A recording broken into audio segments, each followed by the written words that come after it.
పాత సినిమాల టైటిల్స్ జాగ్రత్తగా పరిశీలిస్తే కొన్ని సినిమాలకు రచన సముద్రాల రాఘవాచార్య అనో, మరికొన్ని సినిమాలకు సముద్రాల జూ అనో ఉండడం కనిపిస్తుంది. సముద్రాల రాఘవాచార్య గారి తనయుడే ఈ సముద్రాల జూ అంటే రామానుజాచార్య అన్నమాట. అయితే తన పేరు పక్కనే బ్రాకెట్లో జూ అని రాస్తే ఆయనకు ఒళ్ళు మండేది. వేస్తే సముద్రాల జూనియర్ అని వేయండి, లేకపోతే రామానుజాచార్య అని వేయండి. ఆ రెండు కాకుండా జూ ఏమిటయ్యా? చదివిన వాళ్ళు నేను జూలో ఉంటానో అక్కడ నుంచి వచ్చానో అనుకోరు అని గట్టిగా చెప్పేవారు. చాలా మంది అలాగే కవి గారు అనేవారు, కానీ టైటిల్స్ లో మాత్రం సముద్రాల జూ అనే వేసేవారు. చెప్పి చెప్పి విసిగేసి ఊరుకున్నారు రామానుజాచార్య. కొంతకాలానికి సముద్రాల రామానుజాచార్య అనే టైటిల్స్ లో వేయడం మొదలైంది. వాల్మీకి రామాయణం తెలుగులోకి అనువదించిన గ్రంథకర్త శ్రీనివాస శిరోమణి చిన్నప్పుడు రామానుజాచార్య జాతకం చూసి, ఒరేయ్ నిన్ను రాఘవాచార్య కొడుకు అనర్రా, మీ నాన్ననే రామానుజాచార్య నాన్న అని అంటారు అని జోస్యం చెప్పారు. తదనంతర కాలంలో రామానుజాచార్య సముద్రాల జూనియర్ అయ్యాక రాఘవాచార్య గారిని సముద్రాల సీనియర్ అని పిలవడం మొదలుపెట్టారు. అంతకు ముందు ఆయన ఒట్టి సముద్రాలుగానే ఉండేవారు. శ్రీనివాస శిరోమణి జోస్యం అలా ఫలించింది. 1923 ఏప్రిల్ 15న పెదపులివర్రు గ్రామంలో పుట్టారు రామానుజాచార్య.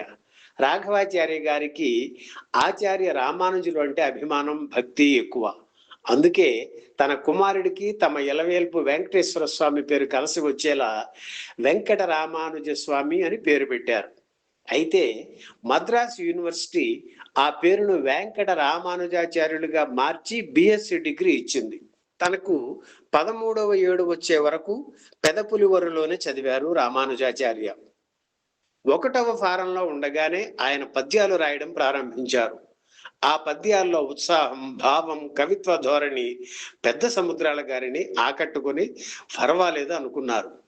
డిటెక్టివ్ పుస్తకాలు చదివితే ఇంట్లో వాళ్ళు ఒప్పుకోరని పెదపులివర్రు నుంచి 2 మైళ్ళ దూరంలో ఉన్న స్కూల్కి వెళుతూ దారిలో నడుస్తూనే ఆ పుస్తకాలు చదివేవారు. 12 ఏళ్ల కుర్రాడు, ఒక చేతిలో గొడుగు, ఒక భుజాన పుస్తకాల బ్యాగు, మరో భుజాన టిఫిన్ క్యారియరు, రెండో చేతిలో చదివే పుస్తకం. ఇంత హంగామాతో కృష్ణానది ఒడ్డున నడిచి వెళుతుంటే జనం చూసి ఆశ్చర్యపోయేవారు. అలా కొద్దిగా ఖాళీ దొరికితే చాలు ఏదో ఒక పుస్తకం చదువుతుండేవారు. రాఘవాచార్య గారు ప్రజామిత్ర పత్రికలో సహాయ సంపాదకుడిగా చేరి మద్రాసు వచ్చి స్థిరపడ్డారు. ఆ తరువాత రామానుజం కూడా మద్రాసు వచ్చి జార్జ్ టౌన్ హై స్కూల్లో చేరారు. సముద్రుడి పేరుతో కవితలు రాసేవారు. ఆయన డిగ్రీలో చేరే సమయానికి రాఘవాచార్య గారు సినిమాలకు పాటలు రాయడం ప్రారంభించారు.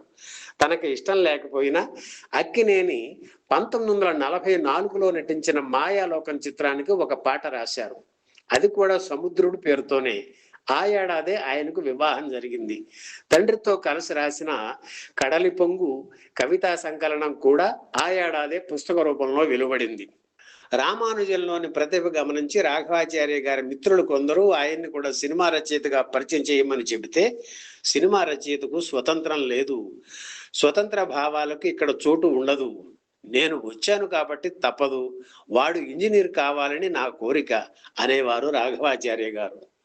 తండ్రి కోరికను మన్నించి బిఎస్సి అయ్యాక సౌండ్ ఇంజనీరింగ్ విభాగంలో చేరి రేడియో సర్వీసింగ్ మెయింటెనెన్స్ కోర్స్ చదివి 1946లో డిప్లొమా అందుకున్నారు.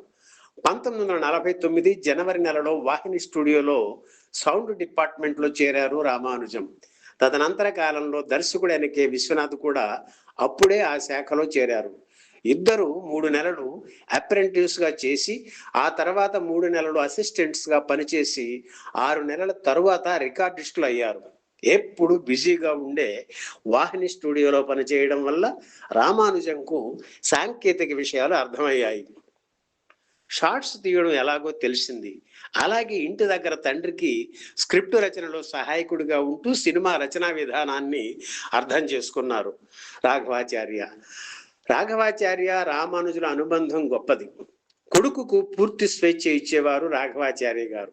కానీ దాన్ని ఏనాడు దుర్వినియోగం చేయలేదు రామానుజం. వాళ్ళిద్దరూ చూడడానికి అన్నదమ్ముల్లా ఉండేవారు. నిరసనతలతో ఉన్న రామానుజంను చూసి మద్రాసు వెళ్ళిన కొత్తలో దర్శక నిర్మాత బిఎన్ రెడ్డి, మీ తమ్ముడు ఎప్పుడొచ్చాడు అని అడిగారట. వాడు మా తమ్ముడు కాదండి, నా పెద్ద కొడుకు అని రాఘవాచార్య గారు చెబితే, అవునా అని ఆశ్చర్యపోయారట బిఎన్ రెడ్డి. తండ్రి ముందే సిగరెట్లు తాగడం, జోకులు పేల్చడం వంటివి చూసి చాలా మంది అలానే అనుకునేవారు.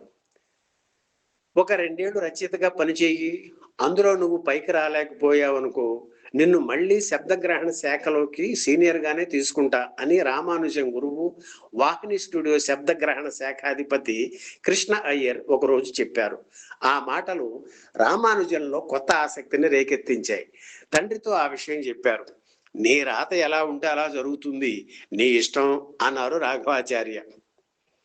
హాస్య నటుడు కస్తూరి శివరావు అగ్ని మంత్రం అనే సినిమా తీయాలనే ఆలోచనతో రామానుజంను కలిశారు. ఆయనతో పాటలు రాయమని చెప్పి సముద్రాల జూనియర్ అని పేరు ఆయనే పెట్టారు. ఆ ప్రయత్నం ఫలించలేదు. కానీ 1952లో వినోద వారి శాంతి చిత్రానికి సముద్రాల జూనియర్ పేరుతోనే పాటలు రాశారు.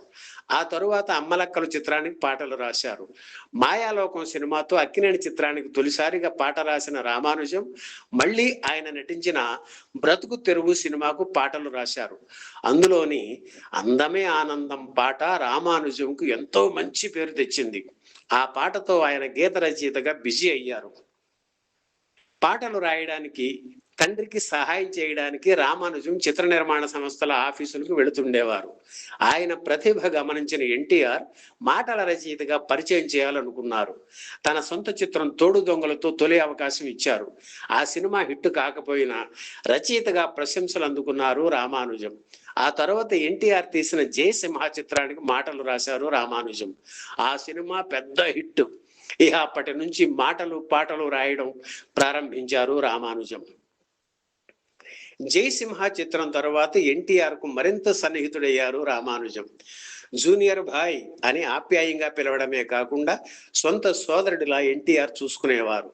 45 రోజుల తేడాతో పుట్టిన వీరిద్దరూ 3 దశాబ్దాల పాటు ఒకే చోట ఎంతో అన్యోన్యంగా మెలిగారు. తీరిక దొరికినప్పుడల్లా ఊటీ, కొడైకెనాల్ వంటి ప్రదేశాలకు తనతో పాటు రామానుజంను తీసుకెళ్లేవారు ఎన్టీఆర్. ఇద్దరూ ఒకే గదిలో ఉండేవారు. రామానుజం భాయ్, నువ్వు ఆ చివర పడుకో, నేను ఈ చివర పడుకుంటా అనేవారు ఎన్టీఆర్. ప్రతి సంవత్సరం తొలి రోజున కవర్లో డబ్బు పెట్టి నవవర్ష శుభాకాంక్షలు అని రాసి ఇచ్చేవారు. ఆయన అండదండలతోనే రామానుజం రచయితగా పరిశ్రమలో నిలదొక్కున్నారు. అంతేకాదు, ఉమ్మడి ఆంధ్రప్రదేశ్ రాష్ట్రానికి తను ముఖ్యమంత్రి అయ్యాక రామానుజంను ఫిలిం డెవలప్మెంట్ కార్పొరేషన్ లో డైరెక్టర్ గా నియమించి ప్రతి నెల జీతం వచ్చి ఏర్పాటు చేశారు ఎన్టీఆర్. రామానుజంకు సిగరెట్ అలవాటు ఉండేది. సత్యనారాయణ వ్రతం చిత్రానికి ఆయనే రచయిత. ఎప్పుడు పడితే అప్పుడు రాయకుండా పొద్దున్నే స్నానం చేసి దైవ ప్రార్థన చేసి శుచిగా పంచి కట్టుకుని కూర్చొని స్క్రిప్ట్ రాసేవారు. అప్పుడు కూడా చేతిలో సిగరెట్ ఉండేది. ఏమిటిది భాయ్ అని అడిగితే, అది కూడా మడి కట్టుకుంది బ్రదర్ అని ఒక చేతిలో శంఖం, మరో చేతిలో చక్రం లేకపోతే విష్ణుమూర్తి కాలాన్ని నడుపలేడు. అలాగే మనకి ఓ చేతిలో కలం, మరి చేతిలో సిగరెట్ లేకపోతే కథ నడపలేను అని నవ్వేసేవారు.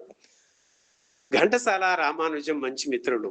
ఒరే అంటే ఒరే అనుకునేవారు. వీరిద్దరి కాంబినేషన్ లో ఎన్నో మంచి పాటలు వచ్చాయి. నర్తనశాల చిత్రంలో కీచకుడికి ఓ స్వాగతం ఉంది. ఆ పాత్ర ఎస్వి రంగారావు పోషిస్తున్నారు కనుక ప్రత్యేకంగా రాయమని రాఘవాచార్య గారికి చెప్పారు దర్శకుడు కమలాకర కామేశ్వరరావు. ఆయన అప్పుడు అస్వస్థతతో ఉండడం, కొడుకును రాయమన్నారు సముద్రాల. 15 నిమిషాల్లో 10 పేజీల్లో డైలాగులు రాసి ఇచ్చారు రామానుజం. సంధాన సమయమైనది, ఇంకా నువ్వు సైరంధ్రి రాలేదే అనే స్వాగతం జూనియర్ రాసిందే.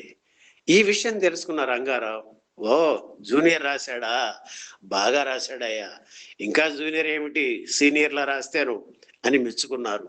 ఈ విషయం రామానుజంతో ఎవరో అంటే, రంగారావు నోటి వెంట ఎలాంటి భాష పలుకుతుందో అలాంటి భాష రాశానయ్యా, కీచకుడిగా ఇంకొక నటుడు నటిస్తున్నాడు, అతనికి తగ్గట్టు రాయాలి, పాత్రకి తగ్గట్టు కాకుండా పాత్రధారికి తగ్గట్టుగా రచయిత రాయగలగాలి, రాయాలి అని రామానుజం చెప్పారు. సంతృప్తికరమైన జీవితం గడిపిన రామానుజం 1985 మే 11న పెన్ను మూసి కన్ను మూశారు. ఈ వీడియో మీకు నచ్చితే లైక్ చేయండి, షేర్ చేయండి, వెంటనే సబ్స్క్రైబ్ కూడా చేయండి.